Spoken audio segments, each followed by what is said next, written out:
앞으로 여러분은 선악과를 선택하지 말고 생명나무를 선택하셔야 돼요. 이게 아주 중요한 거예요. 만일 하나님이 금한 것을 범했다, 먹지 말라는 선악과를 다 먹었다, 결과는 비참하게 되는 거예요. 첫째, 기쁨을 잃었어요. 평안을 잃었어요. 자유가 없어요. 불안해요. 두려워요. 그리고 에덴에서 쫓겨나요. 이것이 선악과를 선택하는 사람의 운명이었어요. 예? 만일 생명나무 실과를 선택하고 그 열매를 먹었다면 기쁘고 즐겁고 편안하고 행복하고 아름다운 모습으로 영생을 할 텐데, 생명나무 실과는 먹지 않고 그냥 선악을 선택하는 그걸 먹어버린 거예요. 뱀의 유혹을 받은 거잖아요. 유혹이 뭐예요? 거짓으로 꾸미는 것이에요. 사실이 아닌데 사실인 양. 뱀이 하와를 유혹할 때 하나님의 것을 먹지 말라는 이유를 알겠느냐? 너희도 하나님과 같이 될까 봐서 그런 거야. 그렇게 말을 한 거예요. 하나님 나쁜 분이야. 자기만 왕 노릇하려고 그래. 우리도 왕 될 수 있어. 우리도 하나님 같이 될 수 있다고. 먹으면 돼. 바로 이것이 주인에게 종이 도전하도록 만드는 충동질이었어요. 하나님이 정한 위계의 질서를 범하도록 유혹하는 것이었어요. 절대로 인간은 하나님과 같이 될 수 없어요. 종이 주인 될 수 없어요. 종은 끝까지 주인을 섬겨야 하는 거예요. 하나님은 소유주, 인간은 관리자예요. 끝까지 관리자예요. 그래서 마귀가 사람들 속에 집어넣은 가장 무서운 독약 같은 것은 교만이에요. 자기가 재판장 되는 거예요. 앞으로 교회에서 재판장 되는 사람은 절대로 용납하면 안 돼요. 재판장은 하나님 한 분만 재판장이시고 하나님만 주인이시고 하나님만 왕이세요. 교회를 오래 다니지만 이 생명나무를 선택하지 않고 선악과를 선택해서 선과 악을 자기가 판단하고 자기 점수 놓고, 이것은 하나님이 절대로 기뻐하지 않아요. 그래서 우리가 생명나무 대신 예수를 선택하고 생명나무이신 하나님을 선택하고 말씀을 선택해야지, 금한 것을 선택하는 결과는 아주 비참하게 됐어요. 그래서 하나님은 계속해서 창세기에서부터 요한계시록까지 계속 반복해서 하는 말씀이 있어요. 나를 믿는 너희들은 내 말에 귀를 기울이고 내 명령을 지켜라. 그리하면 너희 해가 길고 평강을 누리게 되리라. 이 약속입니다. 하나님은 우리가 평강 가운데 살기를 원하세요. 평강은 히브리 말로 살롬이라는데 모든 삶의 영역에 주의 손길이 함께함을 의미하는 거예요. 다시 또 이야기할게요. 결혼한 신혼에게 살롬하고 인사하면 행복하게 잘 사세요. 환자를 찾아가서 손을 만지며 살롬하고 인사하면 쾌유를 빕니다.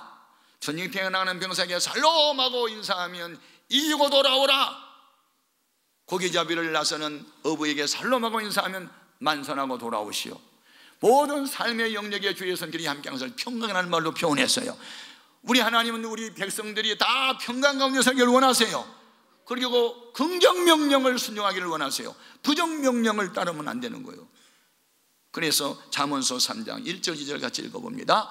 내 아들아, 나의 법을 잊어버리지 말고 내 마음으로 나의 명령을 지키라. 그리하면 그것이 내가 장수하여 많은 애를 누리게 하며 평강을 더하게 하리라. 아멘. 마음에 평안이 없고 기쁨이 없는 것은 주의 영이 이미 떠난 거거든요. 사울에게서 하나님의 영이 떠나고 악한 영이 임하니까 번뇌하였더라. 여러분, 교회 생활하고 인생살이에 번뇌가 많은 것은 하나님이 그를 지배한 게 아니에요. 비록 내가 억울한 누명을 쓰고 감옥에 들어갔다 할지라도 단잠을 잘 수 있고 거기서 찬양할 수 있는 이 평강이 있을 때 하나님이 함께한 증거예요. 환경하고는 아무 관계가 없어요. 내 심령 속에 있는 이 평화를 계속 유지하는 것은 예수의 생명이 나를 지배하기 때문에 그런 거예요. 아멘. 그런데 하와와 아담이 하나님이 먹지 말라는 선악과를 다 먹었어요. 하나님처럼 되고 싶은 거예요. 선악을 판단하고 비난하고 비판하고 그런 거 하려고 그런 거예요. 그래서 하나님이 그들에게 벌을 주었으니, 자, 여자와 남자에게 창세기 3장 16절 17절 다 읽겠습니다. 또 여자에게 이르시되 내가 네게 임신하는 고통을 크게 더하리니 네가 수고하고 자식을 낳을 것이며 너는 남편을 원하고 남편은 너를 다스릴 것이니라 하시고, 17절에 보면 아담에게 말씀하시기를 너는 네 아내의 말을 듣고 내 말을 듣지 않고 너는 네 아내의 말을 듣고, 어떤 아내입니까? 믿음이 없는 아내의 말을 듣고 내가 네게 먹지 말라 하는 나무 열매를 먹었은즉 땅은 너로 말미암아 저주를 받고, 그러니까 인간 때문에 땅이 저주를 받은 거예요.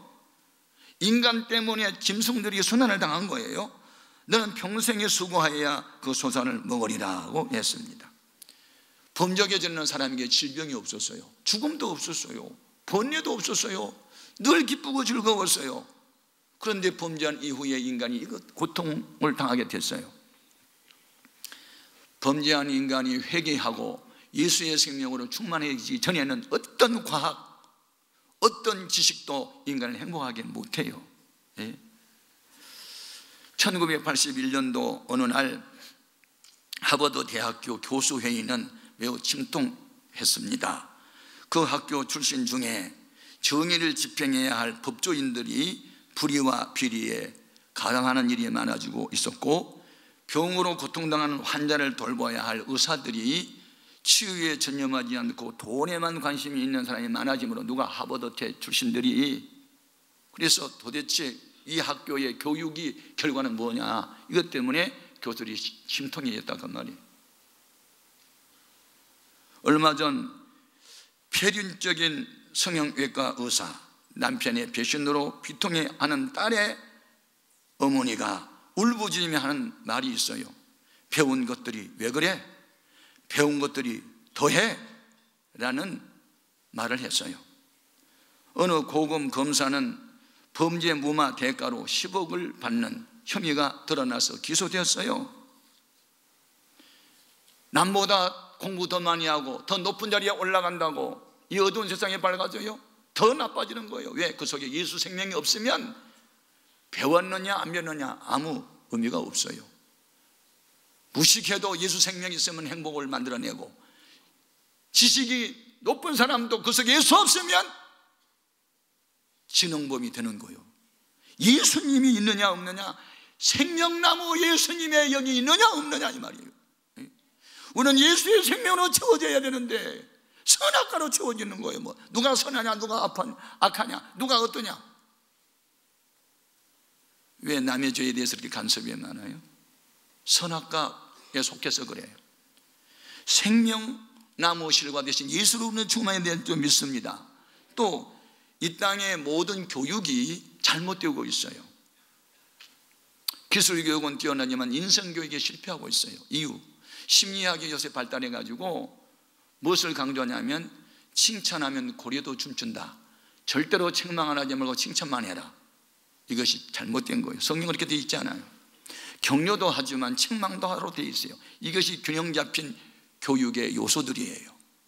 그래서 하나님이 우리를 이렇게 양육에 갈 때, 우리를 다듬어 가실 때 반드시 칭찬도 하지만 책망도 하는 거예요. 한 예를 들면, 자, 에베소 교회에 관한 이야기, 요한계시록 2장 2절 같이 보겠습니다. 내가 내 행위와 수고와 내 인내를 알고 또 악한 자들을 용납하지 아니한 것과 자칭 사도라 하되 아닌 자들을 시험하여 그의 거짓된 것을 내가 드러낸 것과 또 내가 참고 내 이름을 위하여 견디고 기울어지지 아니한 것을 아노라. 그러나 너를 책망할 것이 있나니 너의 처음 사랑을 버렸느니라. 보십시오. 칭찬할 것은 칭찬하지만 책망할 것은 책망하잖아요. 누가? 예수님이. 가장 완전한 교육의 방법은 예수님의 방법이에요.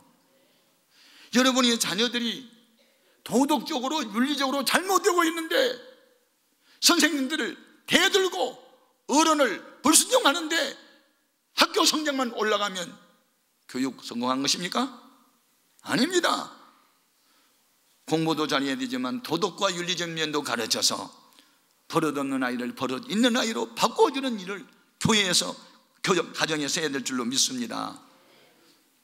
또 책망만 한다고 사람이 되는 것도 아니요, 매를 많이 맞은 자식들이 더 나빠질 수도 있어요. 그러니까 매가 완전한 것이 아니며 칭찬도 완전한 것이 아니요, 가장 완전한 것은 하나님의 말씀대로 돌아가는 거예요. 이사야 시대에 이스라엘 백성의 매를 너무 많이 맞았어요. 만신창이가 됐어요. 발바닥에서부터 정수리까지 매로 맞은 흔적밖에 없고 고름이 나는 상처투성이요. 그래도 회개를 안 하는 거예요.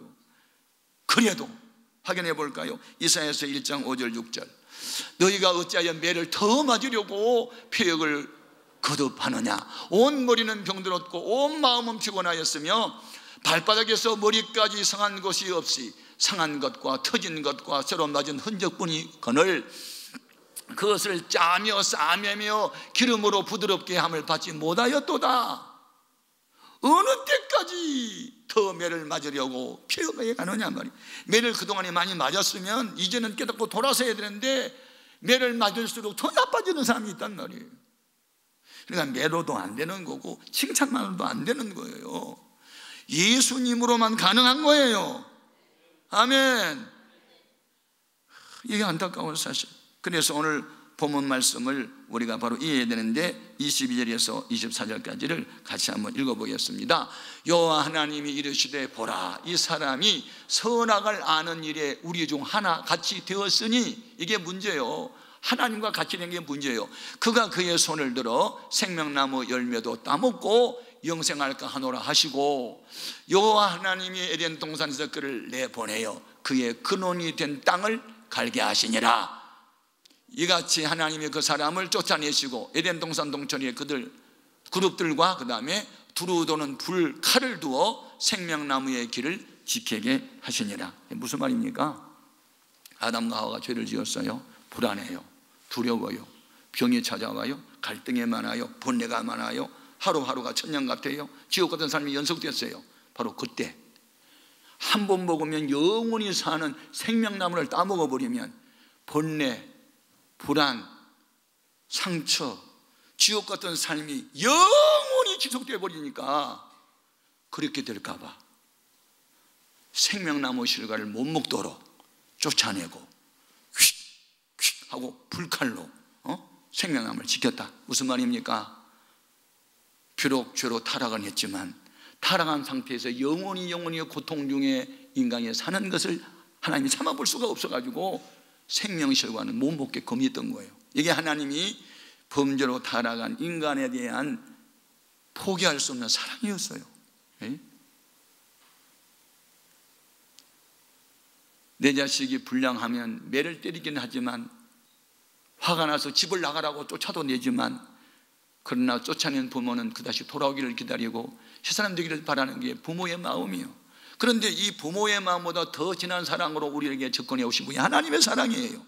비록 죄로 타락했지만 이 타락한 인생이 이렇게 공고한 삶을 영원히 산다는 것은 참아볼 수가 없다. 그래서 불행한 인생으로 영원히 사는 것을 금한 거예요. 그것이 죄인에 대한 하나님의 배려였습니다. 그러면 그걸 금해놓고 어떻게 하나님이 인생을 구원합니까? 그래, 사람이 죄를 범했으면 대가를 치러야지. 그런데 인간에게는 죄값을 치를 만한 힘도 없고 능력도 없고 지혜도 없고 아무것도 없는 거예요. 그래서 하나님이 결심을 하셨어요. 우리 외아들을, 성자 하나님을 세상에 보내서 아담이 지은 죄와 그 후손들이 지은 죄값을 대신 치르게 하고 저들을 용서해야지.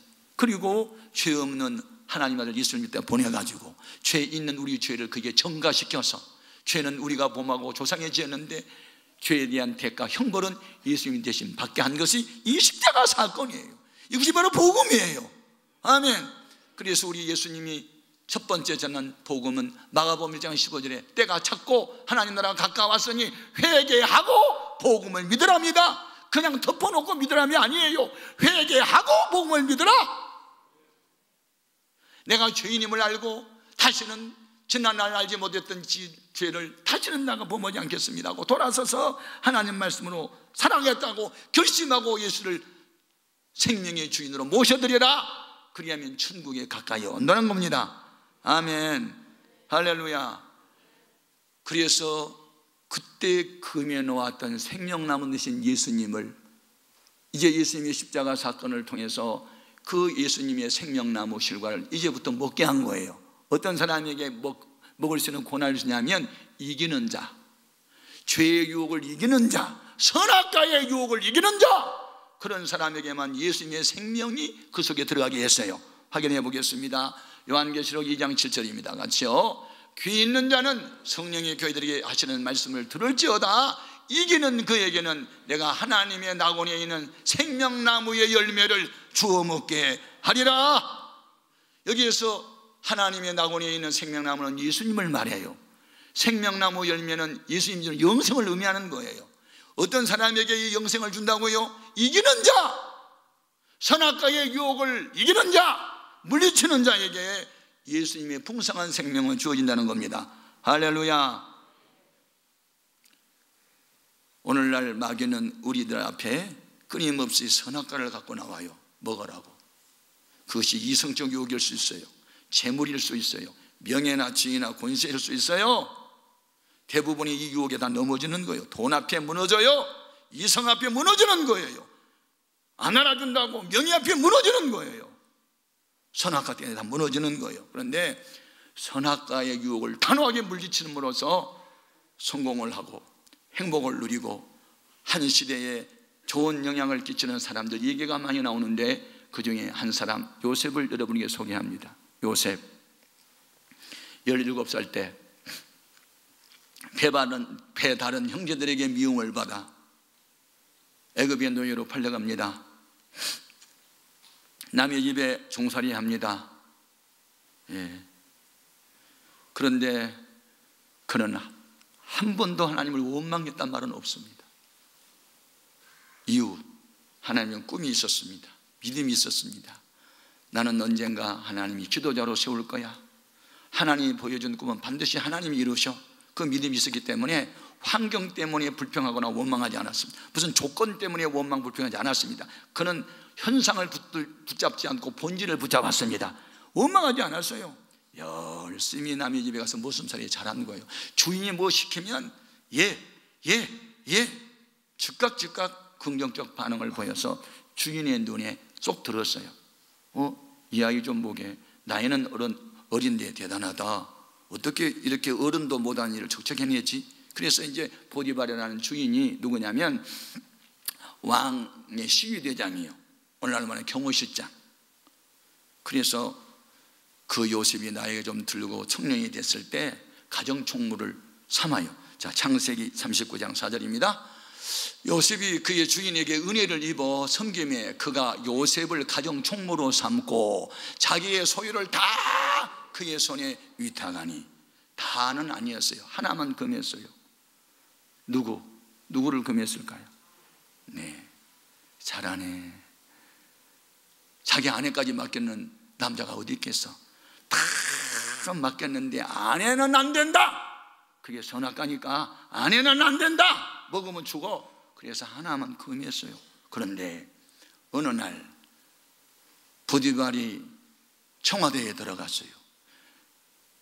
그런데 그 아내가 요셉에게 눈짓을 내요. 윙크를 했어요. 그리고 나하고 잠자리를 좀 같이 하자고 매달려요.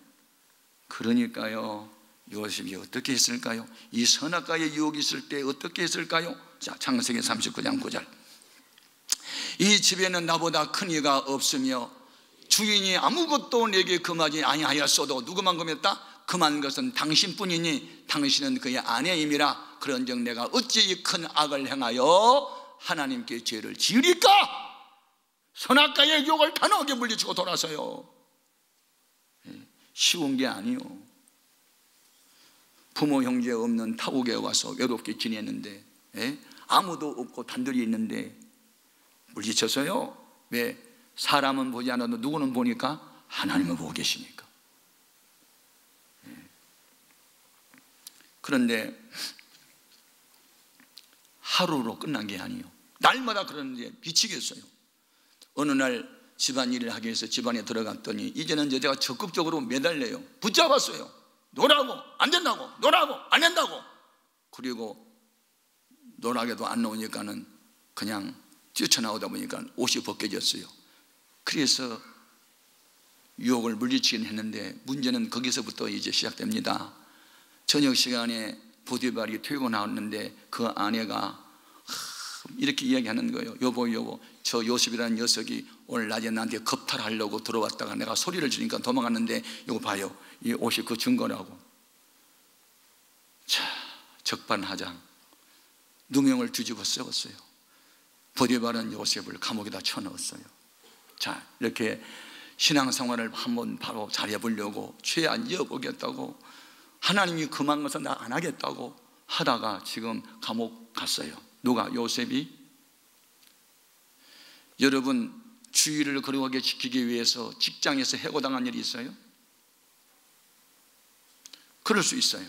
그래도 주의는 지켜야 되는 거예요. 그게 바로 선악과를, 유혹을 버리고 생명실과를 선택하는 거예요. 아멘. 자, 죄를 범하지 않기로 결심했어요. 이유, 죄를 범하는 순간 나는 마귀에게 속한 자다, 하나님의 영은 나를 떠난다. 그래가지고 죄를 안 지었어요. 또 죄를 지을 수 없었던 것은 그 속에 생명나무 대신 하나님의 영이 함께했기 때문이에요. 확인해 보겠습니다. 요한 1서 3장 8절. 죄를 짓는 자는 누구에게? 마귀에게 속하나니 마귀는 처음부터 범죄함이라. 하나님의 아들이 나타나신 것은 누구의 일? 마귀의 일을 멸하심이라. 9절. 하나님께로부터 난 자마다 죄를 짓지 아니하나니 이는 하나님의 씨가 그 속에 거함이요 그도 범죄하지 못하는 것은 하나님께로부터 났음이라. 아멘. 자, 그래 요셉은 감옥살이를 하는 거예요. 그런데 감옥에 들어가서 하나님 원망했다는 말이 한 군데도 없어요. 이게 중요한 거예요. 예? 그는 이렇게 생각했을 거예요. 어두운 밤 지나면 새날 오고 겨울이 가면 봄이 온다. 아마 그 노래하면서 이제 새날을 기다리는 거예요. 예. 그런데 하나님이 누군가에게 복을 주려면 반드시 십자가 고난을 통과하게 하고 부활의 아침을 만나게 하지, 십자가 통과하지 않고 복받는 사람이 하나도 없어. 이게 영적 공식이에요. 공식. 그래 이제 감옥생활을 하는데 가서 보니까 왕한테 잘못한 죄를 지은 두 사람이 들어왔는데 하나는 떡 굽는 관원장, 하나는 술 맡은 관원장. 그런데 감옥에 같이 지냈는데 그들이 꿈을 꿨어요. 요셉의 꿈 얘기를 듣고 보니까 떡 맡은 관원장에는 처형 당할 것을 보여준 꿈이라고 해석을 하고, 술 맡은 관원장의 꿈을 해석해 보니까 복직한다는 내용이었어요. 그래서 이제 요셉이 말을 했는데 요셉이 말대로 떡 맡은 관원장에는 처형당하고 술 맡은 관원장에는 복직을 하게 돼요. 또 세월이 흘렀어요.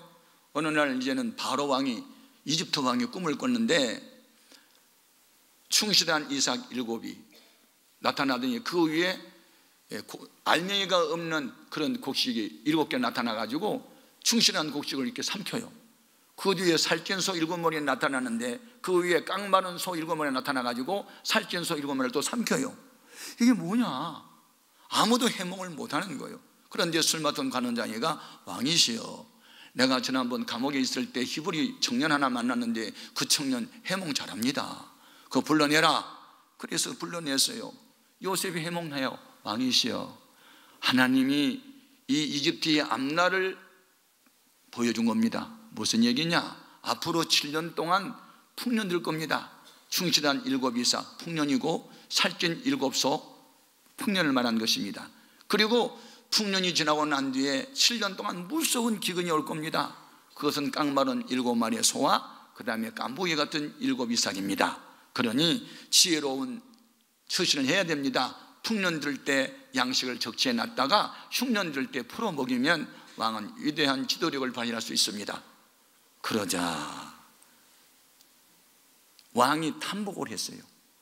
이렇게 하나님의 신으로 감동받는 사람이 세상에 어디 있겠느냐? 이런 사람을 국무총리로 등록을 해야만 이 민족이 살겠다. 그래가지고 그를 감옥에서 끌어내가지고 총리를 삼아요. 자, 창세기 41장 41절입니다. 같이요.